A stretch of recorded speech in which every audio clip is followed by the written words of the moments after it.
All right, so Monday Night Raw is going to start in a few hours here, a couple of hours, not long from now. And I want to talk a little bit more about CM Punk, who will be on the show. CM Punk and Randy Orton are both scheduled for Raw. So this could be the biggest Raw in years. I've seen some people say it could be the biggest in 10 years.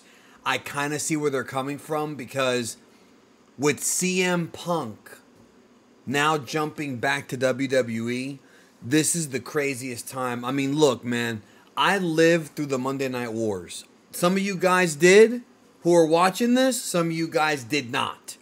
And when they had the TNA WWE sort of head-to-head in 2010, it wasn't even close, in my opinion. And you have to remember, TNA had Hulk Hogan, Ric Flair, Sting, Rob Van Dam, Kurt Angle, AJ Styles. They had a tremendous roster. Mick Foley, huge stars. And they just couldn't put a dent in WWE.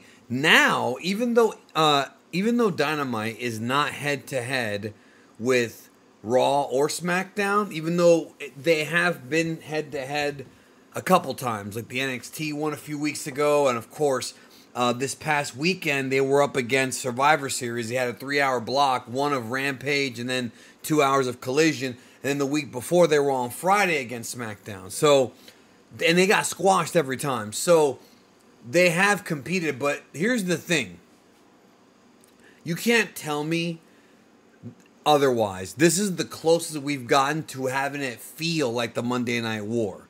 Because you've got CM Punk coming out of retirement to go to AEW.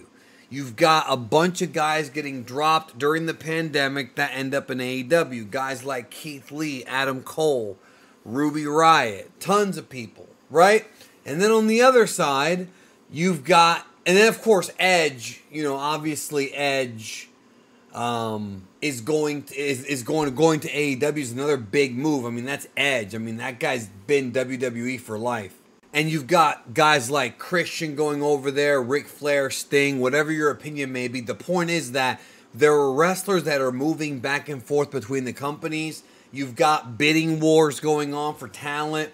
Tony Khan has very deep pockets. I've seen a lot of people say that CM Punk going to WWE is the final nail in the coffin of AEW. And I'm telling you now that it's not. I know that freaking Tony Khan is probably a complete just wreck right now. I can't even blame him. You have to understand that Tony Khan was a mark for CM Punk for years. When he finally got CM Punk, he was so happy. I mean, go back and watch the press conferences before Brawl Out.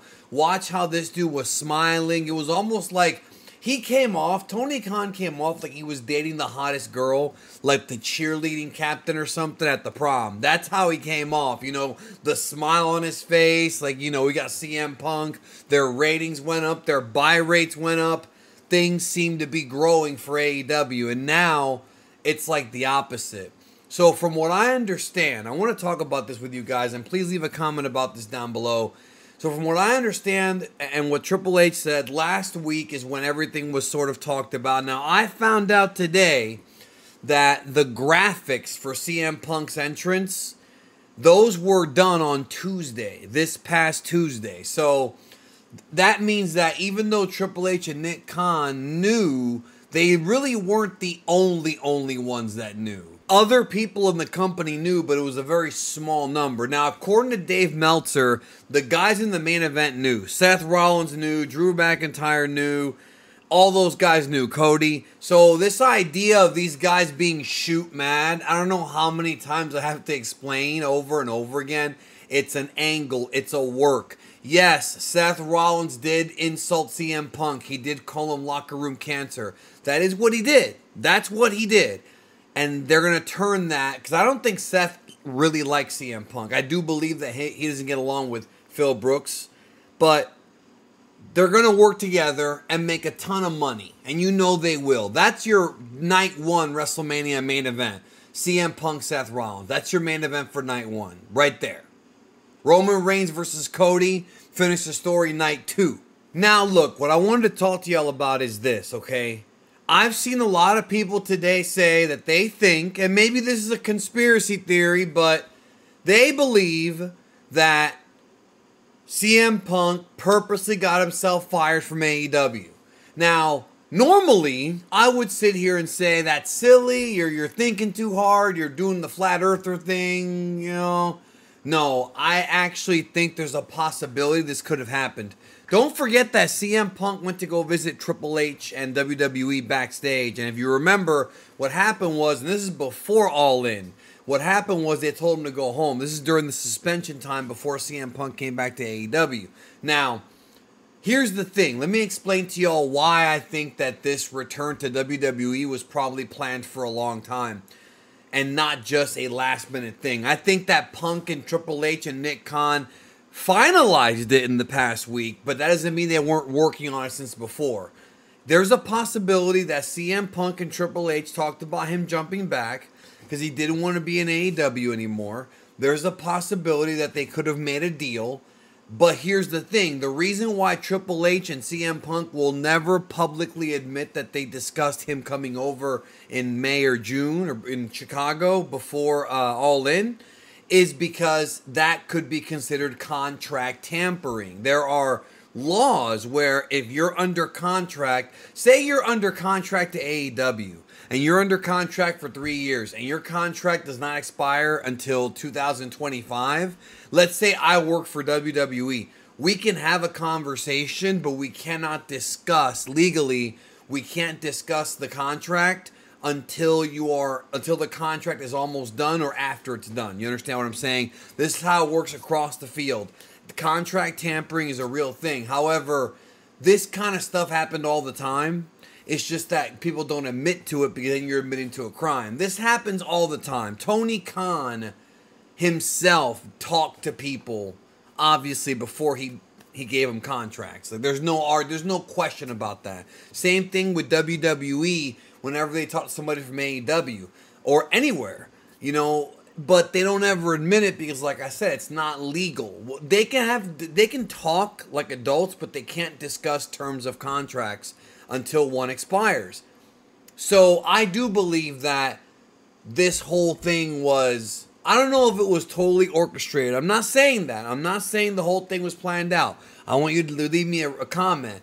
Do you think that CM Punk got himself fired from AEW purposely? I can tell you this. He was making a lot of money in AEW. He was one of the highest paid guys in AEW. He was making $5 million a year. That's Lesnar money. This dude was stacked. So it wasn't a situation where he doesn't think AEW was paying him. It was just that he didn't like the environment. Now, I will say this also about AEW and CM Punk.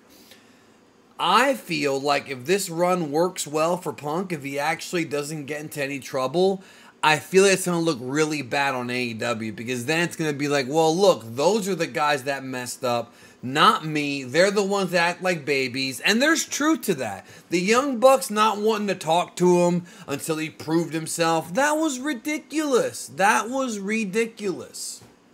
You know, crazy.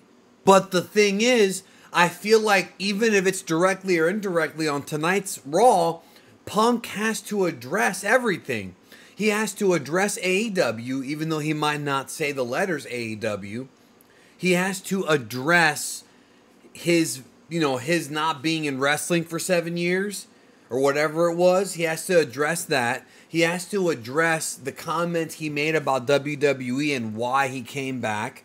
Like, these are things he has to square away with the fans because there's a lot of fans, not necessarily AEW fans, a lot of fans that don't want CM Punk there because he's, you know, a troublemaker according to some, and he definitely was in AEW. We'll see what happens here, but I don't think it'll fly here, but people don't want him there, so he has to, whether he's a heel or a babyface, he just has to address it.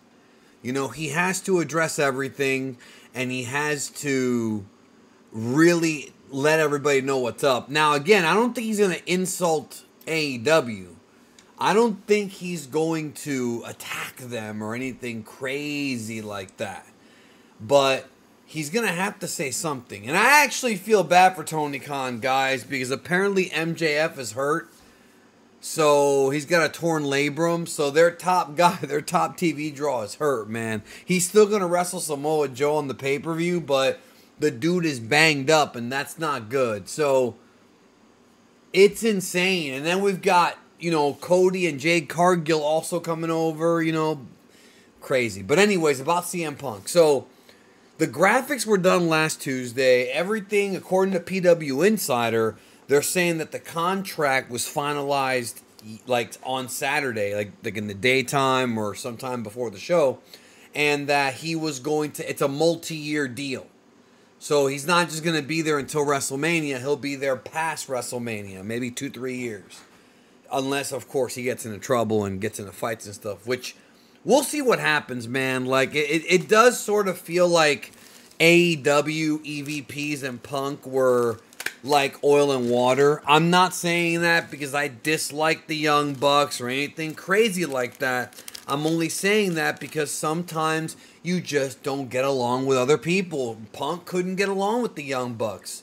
He couldn't get along with Hangman Adam Page. I mean, that's just how it is. So Randy Orton is kicking off the show tonight, and then CM Punk is ending it. I don't even know what's going to happen. There's rumors about Sasha Banks now. What an insane week for the business of pro wrestling. Crazy. Anyways, y'all, have a good one. We'll talk more. Maybe we'll even talk tonight or tomorrow about all this. Take care.